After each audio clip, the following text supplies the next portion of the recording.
சுவாமிகளோட சிஷ்யர் அவரு. வாங்கம்மா. என்னாச்சு அவருக்கு திடீர்னு அவ ஒய்ஃப் வந்து படுத்த படுக்கையே ஆயிட்டாங்க. அவர் ரொம்ப டிவோட்டி, பகவான் மேல பாட்டுலாம் எழுதியிருக்காரு. சர்வம். அப்போ கொஞ்சம் முன்னாடி முன்னாடி கொஞ்சம் வாங்க. ஒய்ஃப் வந்து கிட்டத்தட்ட ஒரு வருஷமா சாப்பிட முடியாம ஏதோ ஒரு வியாதி வந்துருக்கு, சாப்பிட முடியல, வெறும் நீராகாரம் தான் உள்ள போயிட்டு இருக்கு. ஒரு அந்திம காலம் வந்தாச்சு, படுக்கையில படுத்துட்டு இருக்கா. பொண்ணை கூப்பிடுறா, இது பாரு பகவான் வந்து எனக்கு இட்லி ஊட்டுறாரு பாரு, எனக்கு இட்லி கொடுக்குறாரு பாரு, இட்லி கொடுக்குறாருன்னு இட்லி சாப்பிட்ற மாதிரி அவளுக்கு ஒரு இது வருது.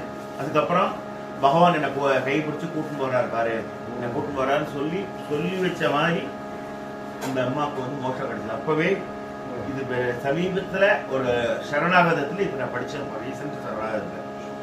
எதுக்கு சொல்றேன்னா, பகவானை நம்பும்போ, யோகிராம் எந்த குருவா இருந்தாலும் தூஷணம் பண்ணிடாதீங்க. எல்லா குருவுக்கும் பவர் இருக்கு. நம்மளுக்கு ஒண்ணு நான் பண்ண தப்பை யாரும் பண்ணிடக்கூடாது அப்படிங்கிறதுக்கோசரம் நீங்க காலகாலமா நான் வருத்தப்பட்டு இருக்கோம். நாங்க யோகிராம் சுரத்குமார் அதே மாதிரி பாவதாளுக்கு இப்ப இங்க இருக்கிற பாவதாளுக்கு ஒரு ரிக்வஸ்ட், நீங்க எப்போ நாம சங்கீர்த்தனம் பண்ணும் பொழுதும் அட்லீஸ்ட் இந்த யோகி